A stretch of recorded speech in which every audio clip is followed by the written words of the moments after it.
and thank you for joining us for today's webinar, Taking Care of Yourself in an Uncaring Institution. Before we begin, I would like to let everyone know that audience members are muted to minimize background noise. If you do have questions that come up during the webinar, you can submit those using the Q&A function, which you can find at the bottom of your screen. Your questions will be visible to all attendees and panelists, and audience members may also like questions to prioritize them.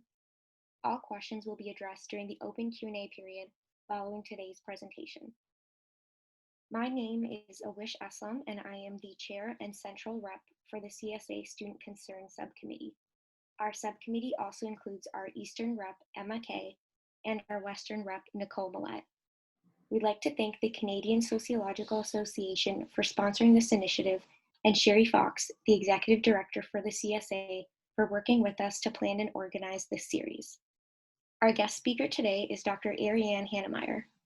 Ariane is currently a visiting fellow at the Center for Research in the Arts, Social Sciences, and Humanities at the University of Cambridge, and she's also an assistant professor at Brandon University. Her recent book, The Impossible Clinic, A Critical Sociology of Evidence-Based Medicine, tackles the conundrums of medicine from a critical engagement with Foucault's method. Ariane is also quite active with the CSA, and she is currently the chair of the Social Theory Research Cluster. She's actually joining us from the UK today, so thank you very much for being here, Ariane. Great, thanks Awish, and thanks Sherry, and thank you all for being here. Before we get to this poll, I just want to start with a disclaimer. So many of us have benefited from others caring for our learning, caring for our intellectual development, accommodating the challenges we face personally, and even being cared for as whole people rather than just students. So likely a lot of us even came to academia and we were inspired and encouraged by our teachers, and those important people are not what my title about an uncaring institution refers to.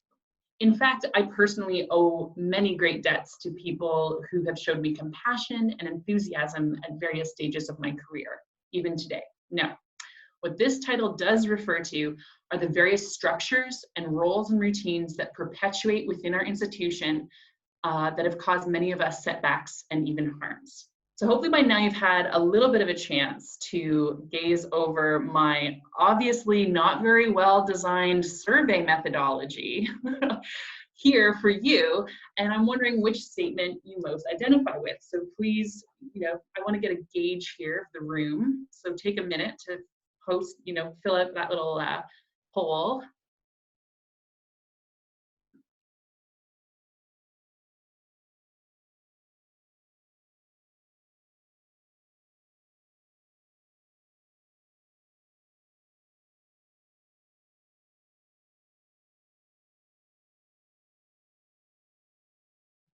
All right, so we got lots of folks feeling that struggle. Some days it'd be like that. I mean, that's a nice little empathetic thing. Thanks so much for everyone, doing that. Oh, some of you are living your best quarantine life. Hats off to you. That is wonderful.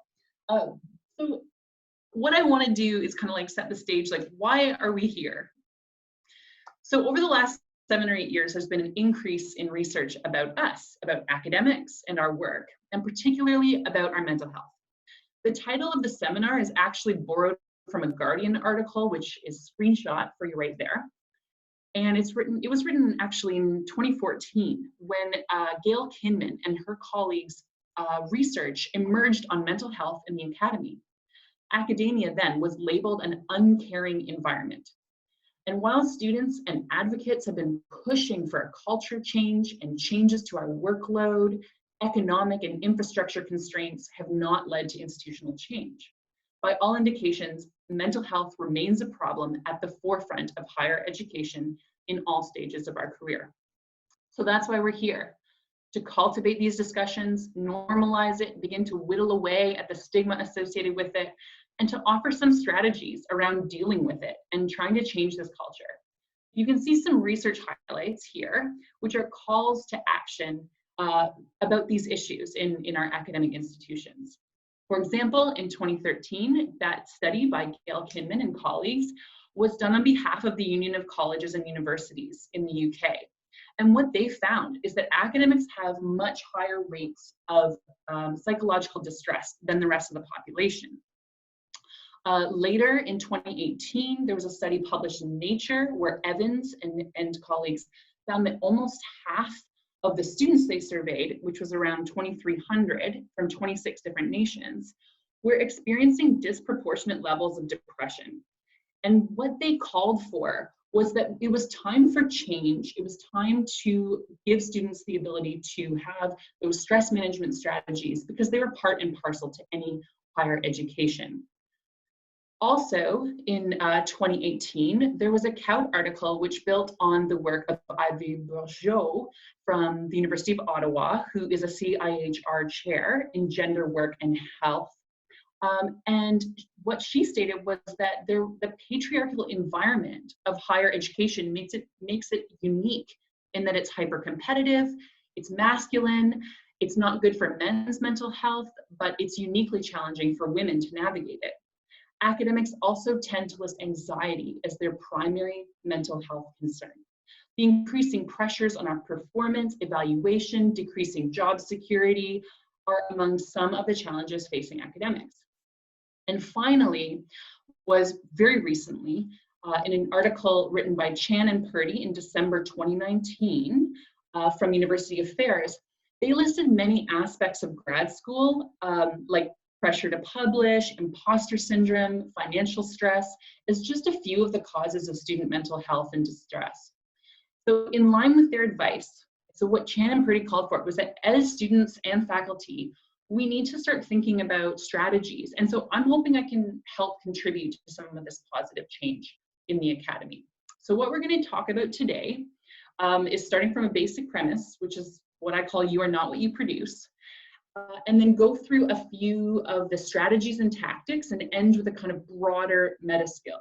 So those are brain break or brain break, 3 days now or 3 weeks later, JSN protocol, getting real, self-advocacy, coping with rejection, and the meta skills of how you work.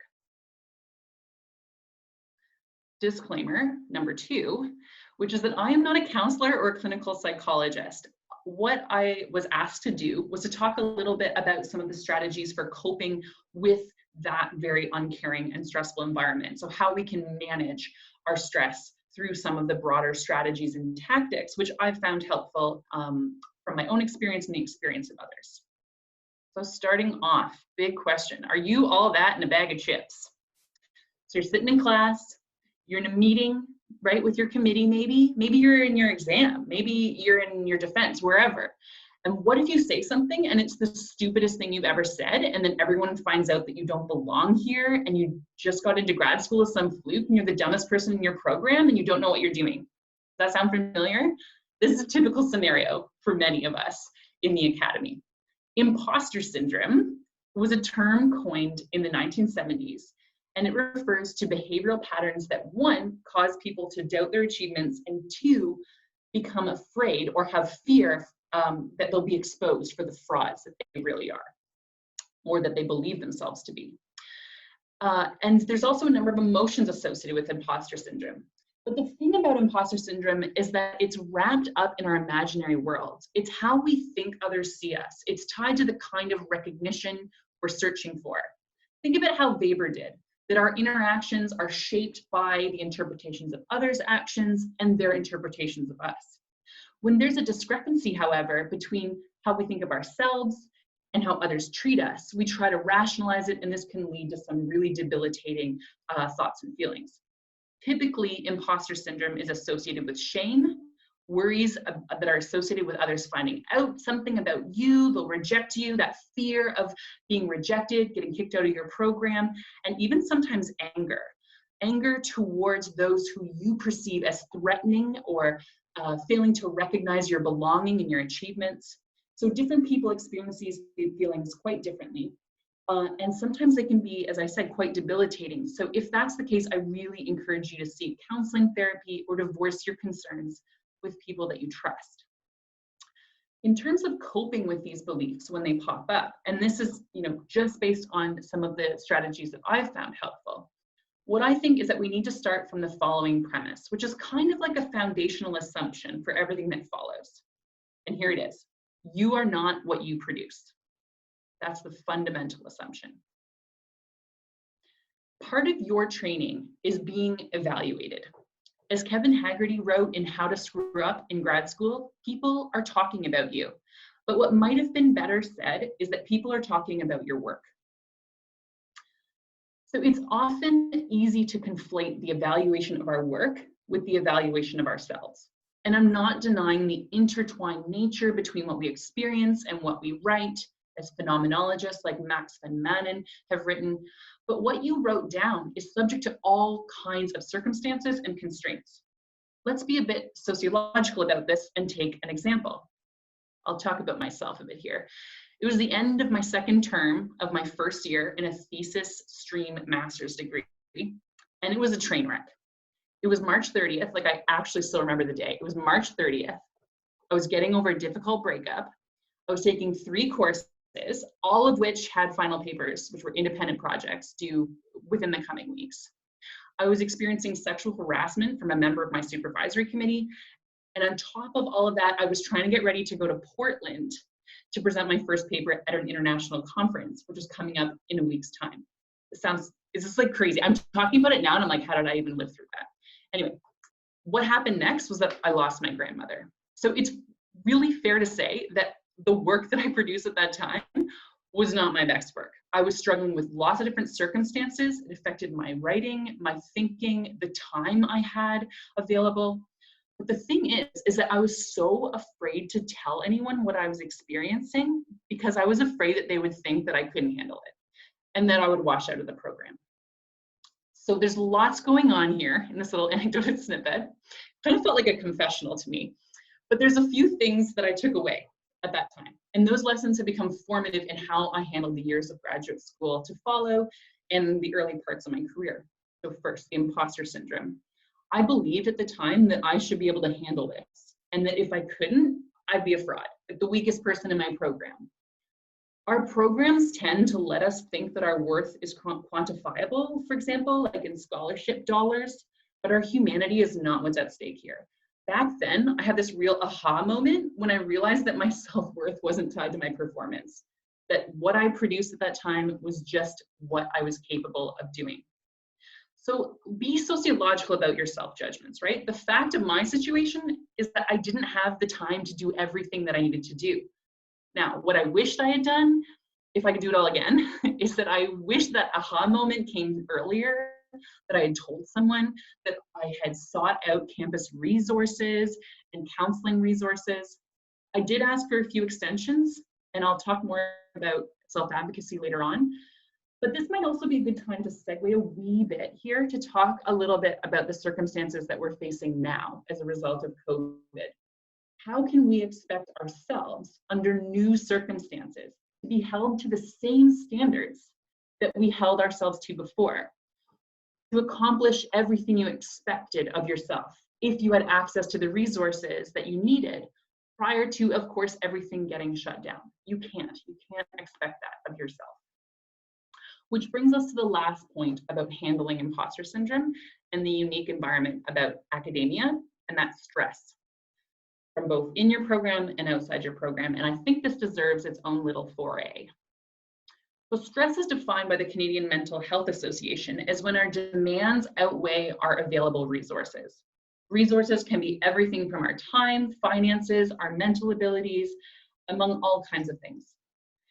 So the thing about stress is that it's not always a negative thing, actually. It's often we're stimulated by our challenges, right? Which kind of reminds me of when folks say things like, I work really well under pressure, which is so not me. But the academics I know that feel that way, they find deadlines exciting. The final rush as you close to the end of your project, or the stimulation of working on a hard problem, but like something that's really fascinating to you. And these are all positive things in our lives, and probably a part of the reason we applied to grad school in the first place, that drive, that force of our curiosity, because of course we did not come to this for the money. But in fact, this kind of stress is what propelled me forward and through the final weeks of writing my dissertation, that excitement of reaching the end and like actually doing it. Now, stress also has a downside, right? The flip side here, and we all know this word, is burnout. Burnout comes in many forms, and it can even lead, according to CMHA, to prolonged psychological disorders if we're under stress for too long. Remember those train wreck days that I just talked about in my confessional? Well, that was the first time I experienced burnout. I had all the most common symptoms: fatigue, but poor quality of sleep, anxiousness, difficulty concentrating to finish my papers. I had physical and mental symptoms. Remember that finding from Bourgeot that academics often over-report anxiety compared to other professions? What I wish that I had done at that time was take a break. So much of the research on academic mental health highlights the normalization of stress and pressure of academia, right? This idea, like, I'm supposed to be doing what I love, this professional and personal blur.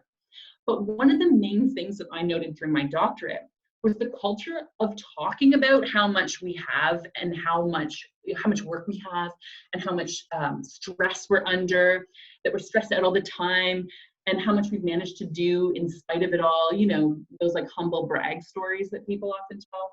It was almost a joke that all of us were sleep deprived and somehow getting scholarships and submitting papers. It felt so unhealthy and a major trap for me, you know, back then. My impression of the time was that my cohort and others before me were performing some kind of academic habitus that integrated the exploitation of our mental health and some sort of norm, as if the one who took care of themselves was somehow less deserving of accomplishments than the one who worked more hours or was perpetually unwell. Frankly, I loathed being in those kinds of conversations, which I'll come back to when I talk about boundaries. But first, I want to tackle this pressure, its normalization, by offering some professional strategies for how to manage stress and times of pressure. And this first section explains some of those strategies. And it's part of that premise of working in an institution where we have to care for ourselves. The first strategy to dealing with stress and pressure is this little ditty that I call brain break or brain break. The inflection here is a little cheeky and in no way aims to undermine the severity, difficulty, or challenges of dealing with mental illness, which I know firsthand. But the fact is that if we don't rest, we're at a higher risk of psychological distress and disorder. So this strategy is based on the premise that you and your health matter the most, more than deadlines, more than anything else. One of our primary resources as an academic is our brain, right? That organ in our skull, which somehow does beep boop and calculates a bunch of things, this rational thinking that we have. And it communicates all kinds of things that are happening in our bodies. Sleep, right? Remember that thing that we normalize getting very little of? Well, poor sleep hygiene, this is the medical term, can be a vicious cycle.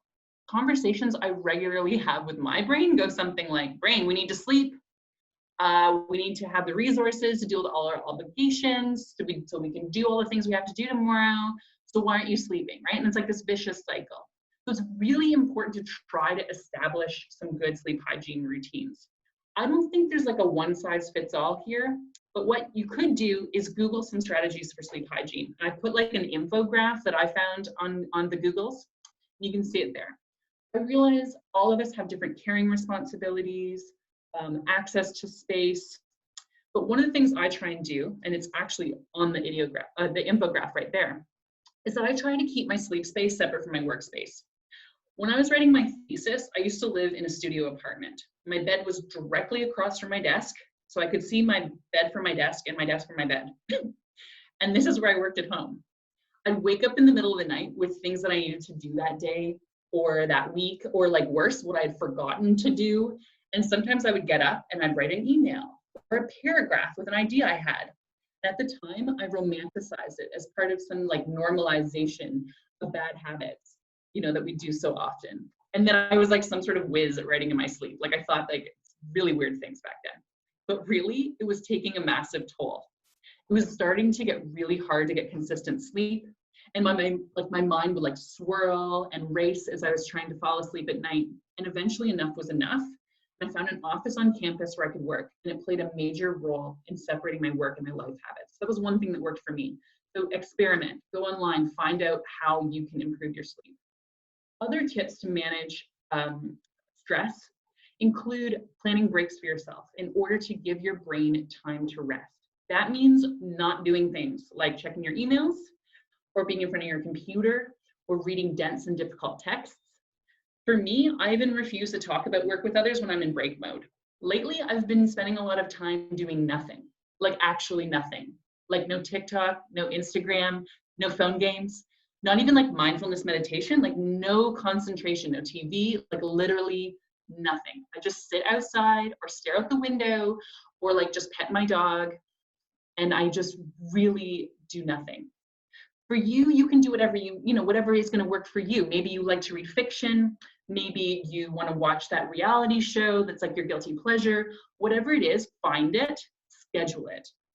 And importantly, be disciplined.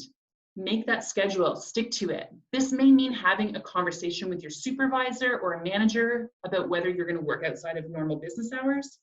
And finally, choose something you like have fun. You're more likely to do something you enjoy during your brain break. So make sure that you're doing something that you're actually going to enjoy doing.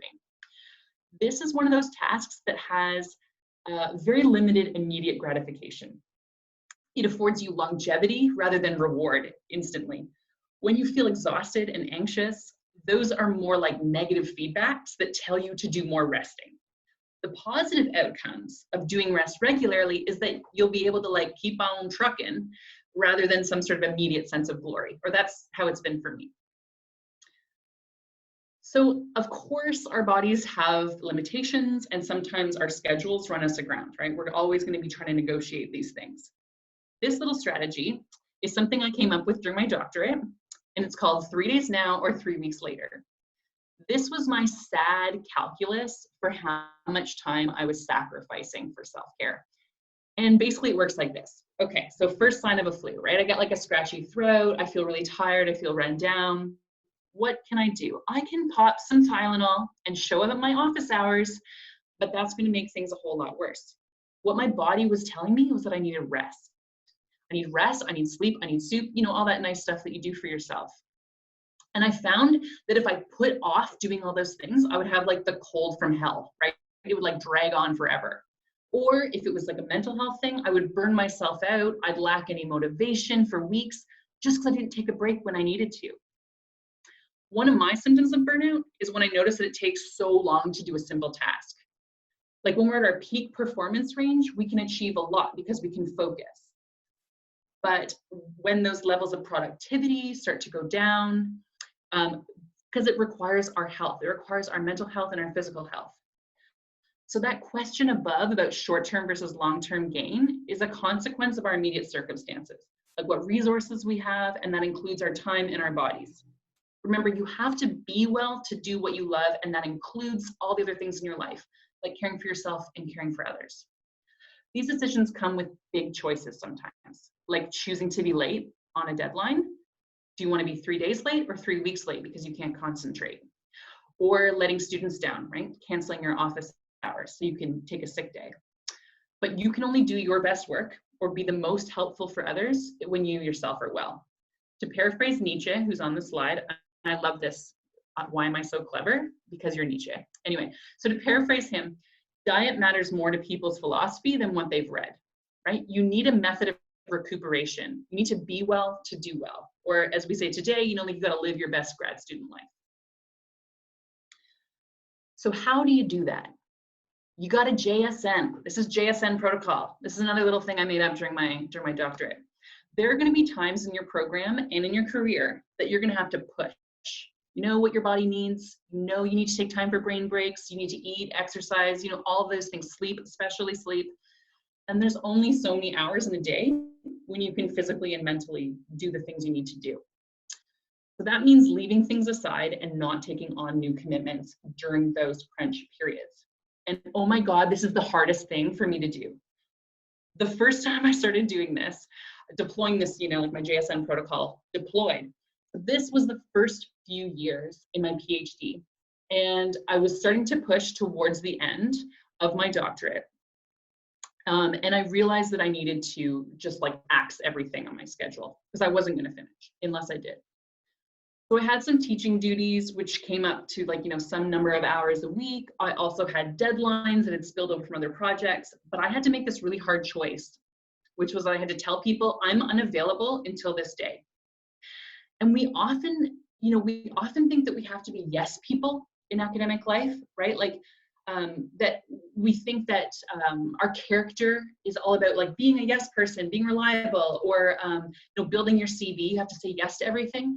But part of doing that is actually saying no, showing you can get shit done. GSD. You got to deliver on the things that you promise that you're going to do. And sometimes that means saying no. So you got to just say no to get shit done. So putting these things to task means another set of skills. And John Hamilton from the University of Leeds refers to the burnout phenomenon that is unique to academia as significant disengagement. Often Hamilton found that academic staff lacked a sense of potency over their workload and sometimes didn't feel in charge of it. So how do we take care in that environment? How do we advocate for ourselves and get some of that potency back? That's getting real. So in order to self-advocate, first you got to get real. And I'm probably dating myself here by making a title that sounds like straight out of Saved by the Bell or like Fresh Prince or something. I'm a 90s girl. But I mean this slightly a bit more ontologically. Like, what are your real capabilities and what resources do you have? How can you respond to the circumstances and the situation? So taking care of yourself and advocating for you means that you have to know what those things are and set boundaries. So first I'm going to talk about boundaries. So here's another don't do like Ariane story. Okay. I remember having an RA position in my first year of my PhD, where every few weeks I'd receive like a frantic email from the project supervisor, like, I need 5 sources on X right away. Sometimes these emails would even come in late at night, which could be my first mistake, checking email late at night. 1-star Yelp review, would not recommend, do not check email late at night. Okay. So probably the PI didn't intend for me to do it late at night. But the fact is that urgency like triggered my anxiety and my imposter syndrome and all kinds of other things. So one of the things that would have helped this relationship thrive better would have been if we had set boundaries and expectations up front during the RA-ship that would be reasonable and also would give us the most success out of working together. Boundaries are ways that we create space for ourselves and our well-being. They form access points that we can create with others and give them access to our time or our bodies, emotions, and all other aspects of living. So when you set boundaries with others, it's to let them know things like, I'm not going to answer emails outside business hours, or like maybe you need a couple days to do an RA task, like my example, and you don't have to explain why. Another example of setting boundaries with others is related to one of the questions that I received ahead of time. How do you advocate for the culture of the department you want to see? And I did this a great deal during my PhD. One of the things I refused to do was to talk about work at the pub. I would be happy to talk to my peers and my cohorts, like about their lives and their struggles, their feelings, problem solving about that difficult committee member, supervisory relationships. The thing is, I didn't want to engage in that like hype and stress inducing, like humble, not so humble brags about who got what award, who submitted what paper for publication. Like, I didn't want to give others access to that aspect of my time to work through those feelings. So I just didn't want to commit that mental energy. That was one of the things that I wanted to cultivate in the culture of my department, that we could be there for each other, but not necessarily be in that like kind of hyper competitive environment. And I guess this was a bit of a success, because I remember my last year of my doctorate of presenting my work at the sociology graduate student conference. And afterwards, some of my peers came up to me and they were like, you know what, that's the first time I ever heard you talk about your work. So what that said to me was that, yeah, we could be in a supportive collegial environment without talking about work and maintaining those kinds of boundaries. So it was a way that I could cultivate the kind of cohort that I wanted to participate in when I was around, right? So which brings me to the second part, setting boundaries with yourself. In addition to letting others know your capabilities or time management boundaries, you also need to set those boundaries with yourself. This was something that I did not learn until very, very recently in my career. I remember being a student and feeling guilty if I took like a vacation or a day off or a sick day. And then I would feel like I wish I was on vacation or taking a sick day when I was working. And this was like this vicious cycle. So if you decide to take a 1 hour or 1 day break for your brain, respect that boundary with yourself. Respect that you need to take that time to care for yourself. And this skill also means you need to get real with yourself and know when you're running out of gas. When do you need help? When do you need resources? When do you need things in your program? Maybe you even need to take a leave of absence from teaching or research in order to take that break. So getting real, there might be times when you don't have the energy or resources or time to do all the things you want, when you need to prioritize your health. And that was a hard lesson for me. So those are times that you need to set boundaries around yourself, what you're capable of, taking 3 days or however much time you need, resting, saying no, deploying JSN, doing the things that you can manage. So once you're getting real with yourself and others and becoming aware of your unique needs, now you can start to advocate for what you need to succeed. Most programs want to see you succeed. Ideally, student rates of completion are budgetary considerations for departments. So by like a little loose deduction, that means you too. They want you to complete, to improve their overall rates. Part of advocating for your needs is knowing what they are and clarifying them and justifying them. So in my experience, good administrators and mentors want to help their students complete as long as they have those resources and funds. So if you have clear needs, clear costs, you can present those. Do you need some funding to pay for your CSA membership? Send an itemized invoice and say that it's necessary to broaden your networks and opportunities, to present your work, to learn about what the trends are at the forefront of your field. Being kind, diplomatic, grateful when you ask always goes a long way. But remember, reasonable asks to get what you need to succeed. Always ask. Ask, be kind. And by the way, the same thing goes for negotiating job contracts, but I think that's probably for a different webinar. We tend to individualize the responsibility of our progress to ourselves, but that doesn't always have to be the case. Ask for what you need to succeed and ask who to ask. When I was a grad student, I remember I wanted to go to this international conference, but it was so expensive. And the costs were more than I could afford. So I asked for funding support for my department, and I only got a fraction of the costs covered.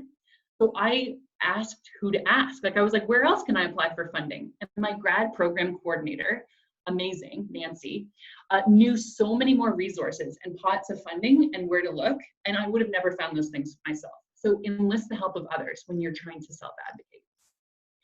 Now the last one is tricky, right? You don't always have to take no for an answer. It's tricky because it coexists with privilege, entitlements, perceived and actual.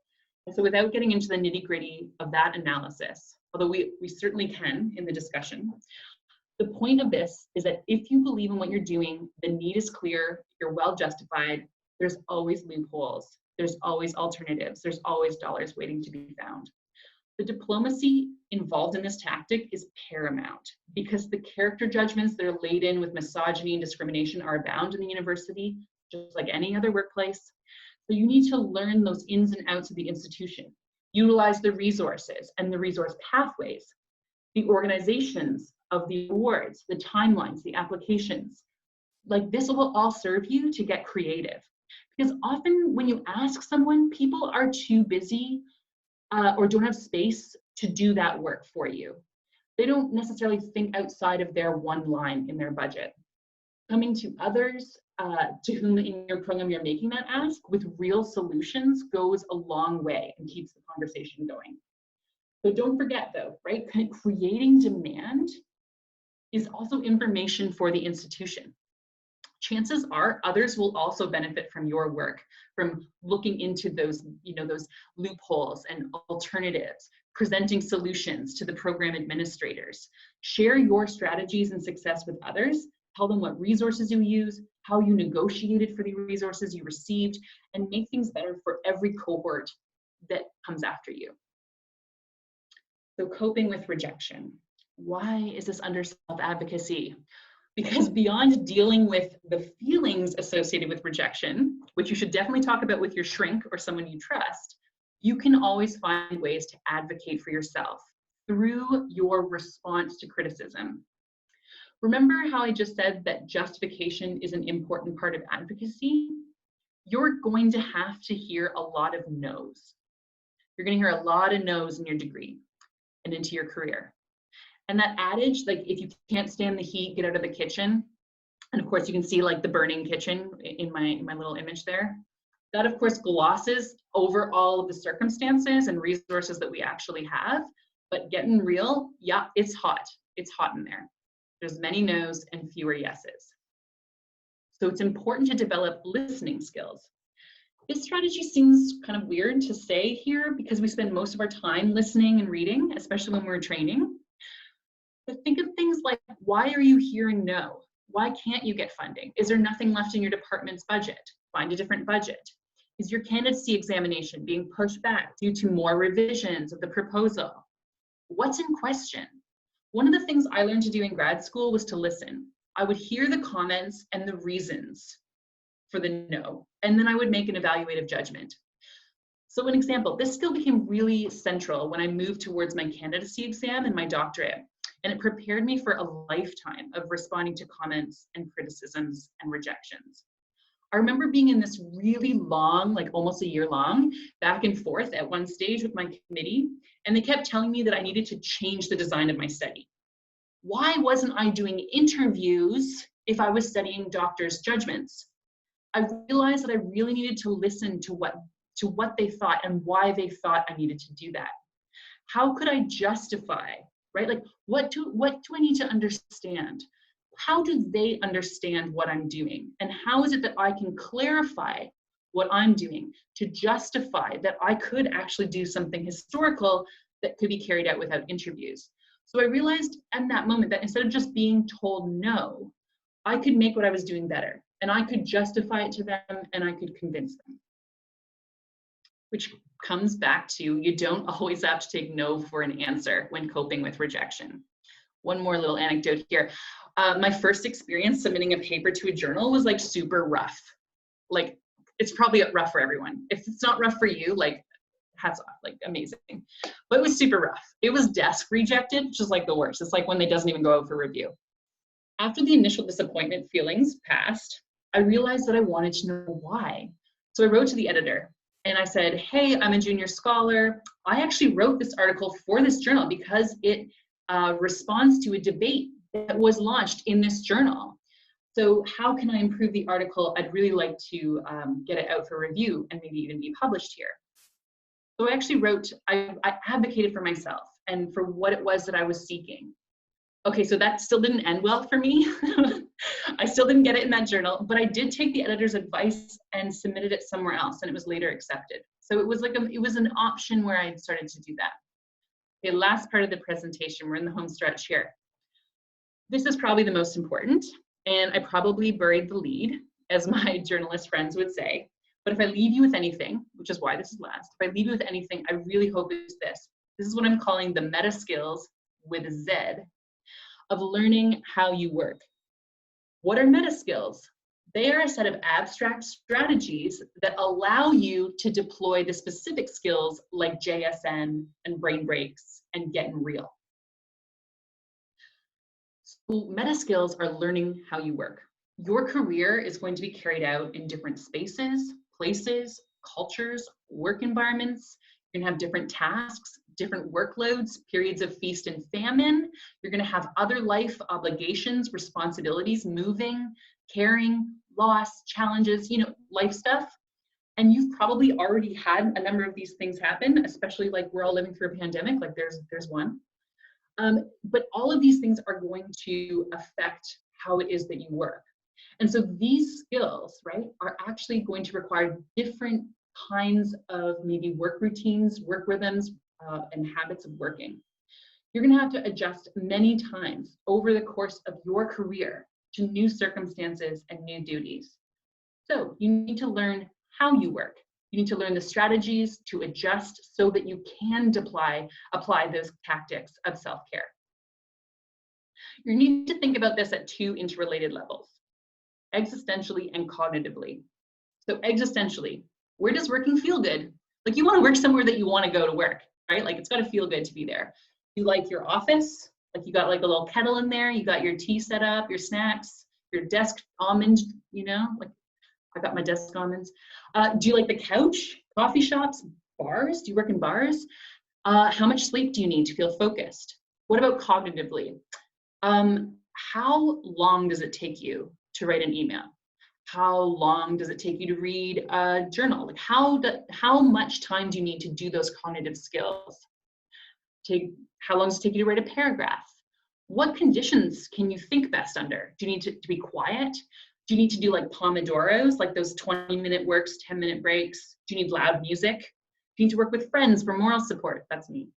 Do you like writing groups? Do you need to work in an office at your kitchen table? I tend to quantify all my tasks when it comes to my cognitive abilities, and I try to think about where I do what work best. So knowledge of your capacities will help you organize your time. This will probably take trial and error, and probably trial and error every time that you deploy your meta skills. So choose the work routine and then check in with yourself after a 2-week period. How did that feel? Was it like, are you tired? Did it feel good? What did you get done?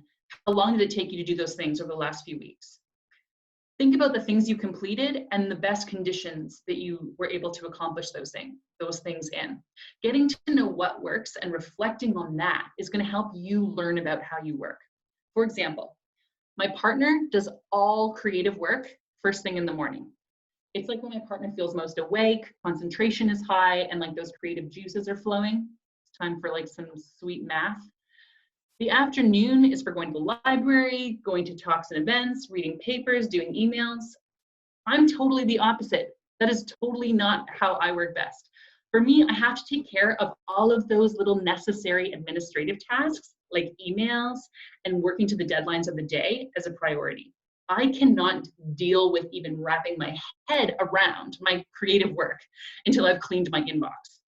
It's a major distraction to me, like to know that there are like tasks like looming over my head that have to be done.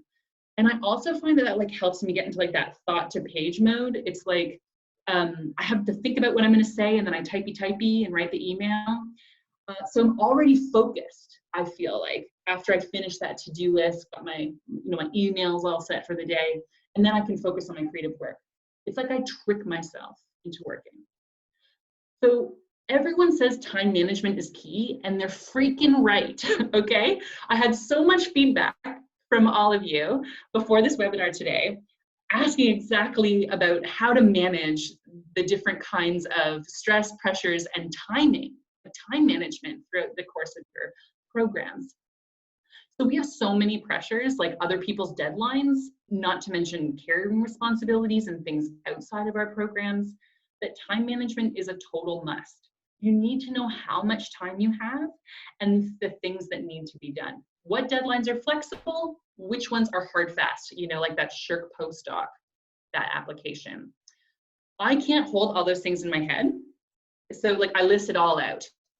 And in order to show you how I do this, I took like 2 like probably really embarrassing photographs of my day planner, show you how I do that. Embarrassing because recently I took out my day planner to schedule a meeting and someone was like, "You have a day planner in paper? That's so cute." And so I felt like I was living in 1995. But here you can see is the month of May in 2020.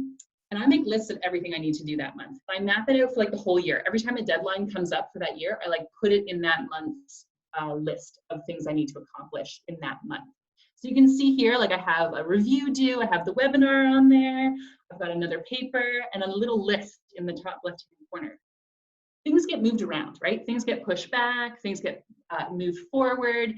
Like all these tasks are ongoing, maybe a new opportunity gets added, but this is what I learned in grad school, is that if I have to finish my dissertation in a year, how many weeks do I need to write out each chapter? So I like kind of did the math backwards. It's like, okay, I have a year, now which weeks do I need to work on which chapters, to do what research, to get comments, to do revisions? So mapping all that out really helps. And you need to know like that you're gonna have wiggle room because things are gonna come up, right? There might be busy periods that you need to deploy JSN. Now you can visualize that. Maybe you have to take a break. Those things are all going to come up. So being able to see what's on the docket is always really, really helpful. And then per week, you can see like the first 3 days of my day planner for this week. I love me some to-do lists, okay? I love making a little box and checking that box when it's done. Like live for that rush, okay? So each day I work towards the things that are on those little boxes. Lots of days those boxes stay empty. And sometimes there are entire months that I have to be reorganized because I was sick or I had an unexpected obligation or I had a new opportunity come up, whatever it was. There are lots of things that always are shifting. And when this whole COVID thing started for us, like in England back in March, let me tell you, that day had like one square on it. And it was like, write an email to so-and-so. And then I would check it off. And I was like, yes, I accomplished something during coronavirus. So it took me like 2 weeks to adjust, at least, maybe it was even 3 at the beginning of this quarantine situation. But then I got in a groove and I found new ways to work from home. So because I had this general idea of how I work, how I can plan, what can be moved around, I was able to slowly ease into the new normal. And I had those meta skills to adjust. It wasn't pretty, but it happened. So if you can't work in a way that allows you to meet your progress goals and what productivity means to you, it's time to seek support. That might mean financial, like getting some bursaries or dissertation fellowship so you can get off the teaching treadmill and get shit done. Maybe you need to JSN, maybe you need a bank loan. Sometimes you got to double down. If you need resources like an office or access to coding software, hardware, whatever, it's time to make a reasonable request to administrators. If it's a resource related to your program and accessibility and your own abilities, talk to those administrators or the faculty of graduate studies. Whatever it is, find that support and the resources because it's there to help you. Like whether it's counseling services, whether it's taking a leave of absence that with pay, all of these things are available to you in order to care for yourself. And now you like always know, like my students always come to me and they're just like, oh, I feel like I'm taking advantage of the system. You aren't. That's why it's there. Ideally, it's there to try to help you. And it's not negative to get the things you need to succeed. So use those resources, ask for help when you need to. We can return to COVID stuff in this Q&A if people want to talk more specifically about that. I'm happy to. But lastly, don't forget to celebrate. Celebrate every little accomplishment. This business is so difficult. It's so difficult. I'm laughing, but it's like, I'm actually like hurting inside. It's so hard. And you need to pause and recognize how far you've come. Even Socrates says the traveler needs to turn on their path every so often to see the distance traveled. So celebrate, goddammit. Those who know me know that I'm the kind of person that popped a bottle of champagne the day that I made the title page for my dissertation. You know, like impartial fulfillment of the requirements of it. Yeah, that. I opened a bottle of bubbles to celebrate that. I was very far from finishing, okay? Very, very far. But you have to take those little moments to recognize what you've done. It helps you cope with the pressures and sometimes really thankless small steps that make up the whole of your journey. So remember to celebrate. Thank you. Thank you for that excellent presentation, Ariane. It was really, really helpful and a lot of practical tips. So we're now going to turn to the Q&A. So I'm just going to be reading out the questions that audience members are submitting, as well as some of the questions we received in advance of the webinar. So we just got a question that asks, how do you navigate working with others who have different styles or work differently? I'm like you, I need to get admin things done before anything else, but my advisors are not. Yeah, that's like the $1 million question. Oh my God, I was just talking with 2 colleagues about this recently. I think every time you collaborate with someone, even on a project together, like you're back in that meta skills kind of zone. You're like trying to figure out like how do they work? How do I work? And like, what's the overlapping part of that Venn diagram where we can really excel? So part of that is really like having conversations about expectations, right? Like, do you expect the other person to only put their best work into the draft that you're sending back and forth? Letting people know, okay, I can't get to this for a week.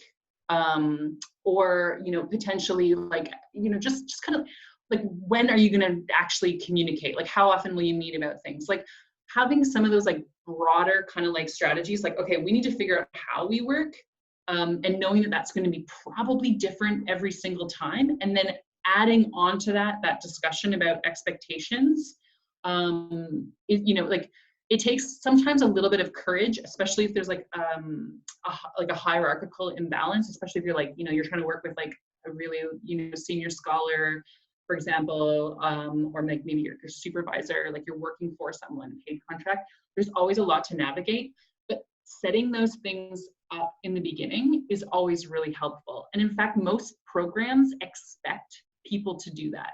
Like, almost every university that has a graduate studies program requires that you have some kind of conversation upfront with your RAs about the tasks and duties. I know that's the case, certainly in my institution as well. So know that that stuff is already there, and you can come to them and say like, hey, what's the timeline? What's your month like? Like, when do you think you're going to be able to set aside time to do this? You know, just kind of accepting there's going to be trials and tribulations. And you can always complain about the other person, that's, you know, their work habits, like, to your partner. That was a joke. Okay, that was a joke. Thank you. Okay. I don't know if you're recording this. Just kidding. Kind of, so sort of related, and you touched on this a bit when you talk about self-advocacy. So someone asked, how do you suggest we reach out to departments and or advisors when we're struggling? But I want to combine that with another question we received ahead of time, which is, like, do you have any strategies that you'd recommend to build solidarity amongst students in such uncaring institutions? Yeah, that's hard. Okay, so 2 questions. Let me just read them back to you. The first is like, how do you reach out to your supervisor when you're struggling? Is that the first one? Yeah. Good. Yeah, it's hard. I wish I had had the kind of gumption during my grad program. Like I told you about my train wreck days, you know, like I wish I'd had some of that at the time. And so like the struggle is real. You know, there are days that you have a bit more courage than others. But I think it's actually really important, you know, like that kind of like ideal situation is that everyone wants you to get your work done. Like everyone wants you to succeed. Like that's why they admitted you to that program, because they believe in you. And so like when you need something to succeed, even if that's like a break, communicating that with your supervisor is really important. And I think we always feel like we have to have a good reason. The thing is, we don't have to communicate our reasons. We don't. We can say, look, I need to take a paid leave of absence. How do I apply for that? If you feel like you can trust your supervisor on a personal level, then it's important to say, like, look, like I'm struggling with this aspect of my work, and I need these kinds of, you know, supports or resources in order to succeed. I know that sounds really general, but I think that that's, I'm trying to think of a really specific way of coping with that. How to reach out. So one of the things that I was like the worst kind of graduate student, I'm pretty sure, because I was the kind of person that would just like go away and like work in my little hidey hole. And then, you know, I would get to this like crisis moment where I'd be like, oh my God, I don't know what I'm doing anymore. And I would like phone my doctoral supervisor. Sorry, Zori. So I would just like call her, and fortunately she was like amazing rock star, and she would just know that I would go through these like breaks, but I would just be like, I need this resource, I need to have a conversation with you, like when can we do that? And I think that probably we would have both been better off if we'd had like regular meetings set, or like some sort of boundary around not having the emergency phone call. But reaching out if you feel like you can trust your supervisor with that kind of stuff, like definitely, I would definitely say, like, you know, go for it, because they want you to succeed. They really do. Which brings us to question number 2, which I remember being building solidarity to care for your cohort in an uncaring institution. Is that right? Yeah. Okay, good. This general bits of advice. Also, if anyone ever wants to reach out to me, I did a lot of this stuff, like advocating during my doctorate. So if anyone ever wants to reach out to me, like, please do. If you've got like a little conundrum on things that you want some help building solidarity with. But basically, I think it's like sitting down as a group, right? Have a conversation about what all of your experiences are. Like think like 1970s, like Betty Friedman, like you're gonna just all get together and be like, what are the things we're experiencing? Let's hear each other's testimony, and then try to collect all of that information and be like, okay, what are our interests here? What are the things that we want to achieve from going to the administration? And then figuring out the best medium to do that. Is the best medium actually just writing a letter to the chair? Is it asking to have a mediator come in from graduate studies? Like figuring out, based on what you want to accomplish, which avenue to go about affecting that change is going to go a long way. Also, bringing solutions rather than complaints is also really effective, because once you have a solution, like it's like, this is what we're experiencing, this is what we want to accomplish, here's how we would like to see this being accomplished. Now you're having a conversation that isn't centered around a bunch of complaining students. Now you're having a conversation centered around what needs to be changing. And each person can then come to the table with that in mind and say, okay, so this is what our students are experiencing, these are the needs, this is what they would like. How do we then go about approaching them and having those kinds of conversations? So being clear about your interests, your objectives, what you want to see happen as a solution, that's going to go a long way. Administrators hate hearing complaints because they're just like, I don't know what to do. But you come to administrators with solutions, they're like, oh, well, let me see if I can do that. Mm-hmm. Okay, great, thank you.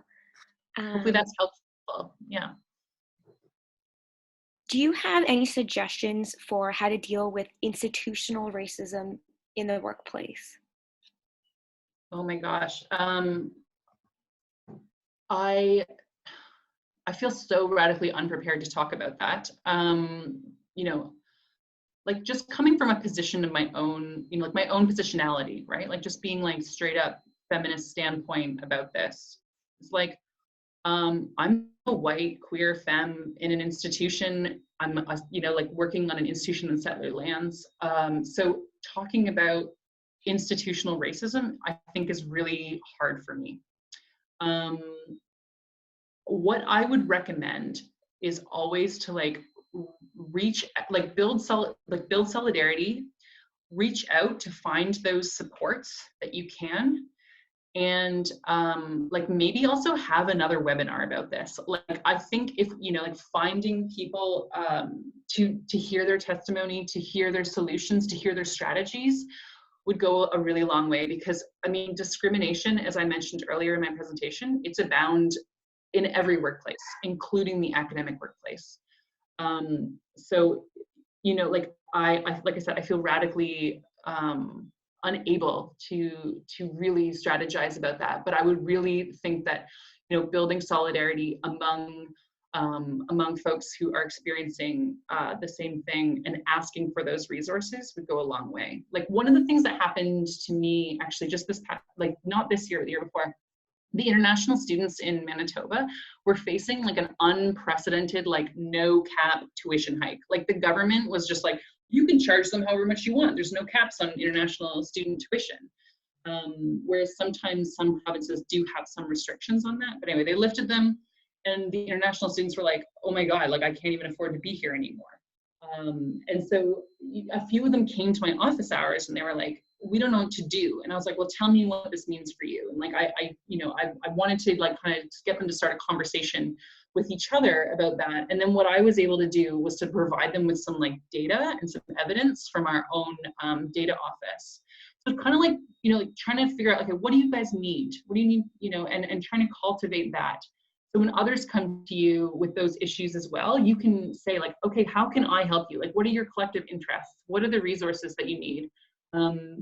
Because like ultimately, I can act in solidarity, but at the same time, like talking specifically about struggles surrounding racialized discrimination, it's just something I try to create space for, and it's really it's really difficult. Mhm. I hope that's like at least something helpful. Mm-hmm. So we just got another question.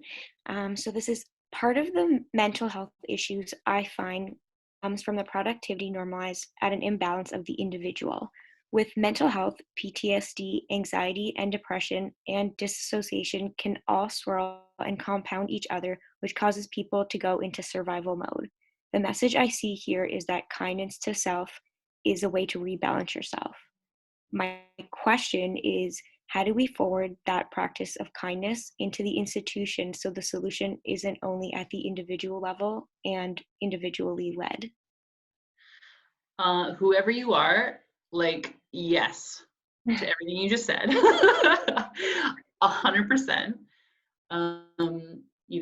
Lots of people, like people who have, heard me speak before about, my work know that I really get frustrated about health promotion that's only like responsibilizing at the individual level. So like, I hear you and I'm here for you. But all that said is like how to affect change. I mean, honestly, we've been having these conversations, as I covered at the beginning, within the academy, as students, as administrators, as professionals, as people actually studying like the effects, right? Like we're having all of these conversations, and yet at the same time, we're seeing economic constraints, we're seeing institutional constraints.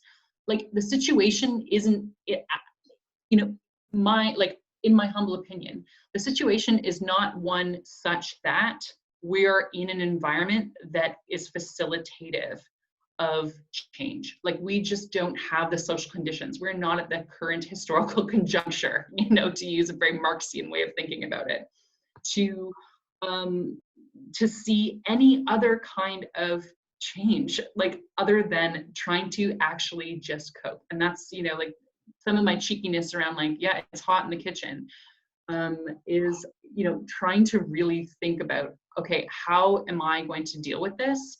Can I, cultivate some change from that little individual level? And like also like, being participating civilly, right? Like I always tell my students when they leave my classes on like health institutions, I'm like, vote different, vote not for this. Because that really matters. Like having those barriers removed matters. Going to your students' union, going to your academic professional union, and sharing that data and that story actually does give some institutional force behind your faculty associations, behind your student associations, that can at least advocate for change and make those small maneuvers slightly better, one little at a time, which is not much, unfortunately. And I wish I could wave a magic wand, I really do. But yeah, like I think that's exactly it. And placing the onus, like part of what I wanted to, like with my whole don't take no for an answer, part of that is actually enlisting the other, right? The person you're trying to advocate to, you're enlisting them in the problem solving process, right? You're saying, okay, so this is what you've told me, and I think that there are these alternatives. Let's have those conversations. So you're actually enlisting the responsibility of the institution at those touch points, which is kind of like the hidden background assumption there, that I'm trying to provide some like external pressure, so that it isn't just about us being told no or being discriminated against. And it's like, well, I guess I better just go and cope with that.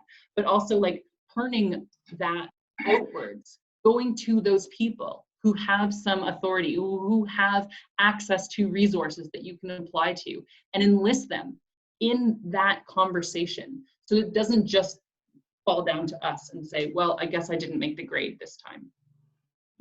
Thank you. Okay, I have one last question for you. So this is related to the COVID-19 situation. So could you please speak to how to stay motivated in a PhD program given the uncertainty and long-term impact of COVID-19 on the labor market, especially university positions for junior researchers and professors? Oh my God. Yeah, I'm like, I felt that when you said that. Like, it's just like, yeah, how do you stay motivated? Yeah, it's so like, you know, I'm gonna just like not professionally, like my human self is like, it's hard. It's really hard. And taking care of yourself and not pushing yourself to do more than you're capable of is going to go a really long way. Like if you feel unmotivated right now, like you just feel unmotivated. So that's my like non-professional, like I'm not a psychologist, but like that's my like human-centered focused on that side of things. The other side of things that's a bit more professional, and this like speaks a little bit to some of my own journey in going through graduate studies. Like I was very, very anxious. There was a, like when I was finishing, so it was many years ago, there, there was also like this like crunch of like positions. I think there's like 7 positions in the year that I was on the job market. And I was like, well, that's like not gonna happen. And so like there was this really like tight crunch that was going on, and I remember just like lamenting to one of my mentors, Tara Milbrandt, and she had this like beautiful like piece of advice to me, which was just like, I mean, she was just like, you know, at the end of this, you still get your doctorate, you still get your intellectual development, like, and that means something. Placing all of the emphasis on just what comes next is kind of like undermining your own like all of what you're gaining from your graduate student experience isn't just going to be validated by getting some job. Like that's you know, I imagine that's not why you're here. Like I'm addressing the person who said this and maybe a few others. But that like was kind of a game changer for me. Like it was like, yeah, you're right. I mean, I really do want to continue doing the thing that I really like. But at the end of the day, I only have now. I only have what I'm doing in this program. And I'm only able to throw myself into the things that are available to me and to just try to continue to cultivate opportunities, building solidarity with others, trying to find opportunities to be involved. And you know, challenging institutions also to make those opportunities for those of us who were, you know, staring down the end of a program with very, very constraining possibilities. So you know, like coming out of it with a perspective that is like that it is so much more than just what's next was helpful for me. And then, yeah, advocating for yourselves as graduate students, trying to, you know, extend the funding, find opportunities, challenge them to come to the table with things to help everyone finish, to help everyone have something afterwards. Like all of these are things that you can do in the now, because yeah, like it's really, yeah, it's really hard. So yeah, be kind to yourself. If you feel unmotivated, that's hard. I hear you. I feel that. That was like the first 3 weeks of my quarantine, was just like, what's even the point? What's the point of anything? I hear that. But also, you know, like trying to find opportunities to enjoy the journey. I know it sounds like so trite, but like it is a really significant accomplishment that you are this far. That's a really helpful perspective. Thank you. Thank you, Tara Milbrandt. Okay, great. Well, thank you everyone for attending and participating, and thank you, Ariane, for your presentation. A recording of this webinar will be posted online on the Students at CSA page. Audience members will also be receiving a feedback survey from us, so we'd appreciate if you could please fill that out. One final note, we also recently announced the addition of 3 panel webinars. Those are scheduled over the next few weeks. So the topics include navigating the academic job market, careers outside of academia, and how to turn a conference presentation into a publication. So if you're interested in those, you can find more information as well as the registration form on the CSA website. Thank you again, everyone, for joining us today. Goodbye.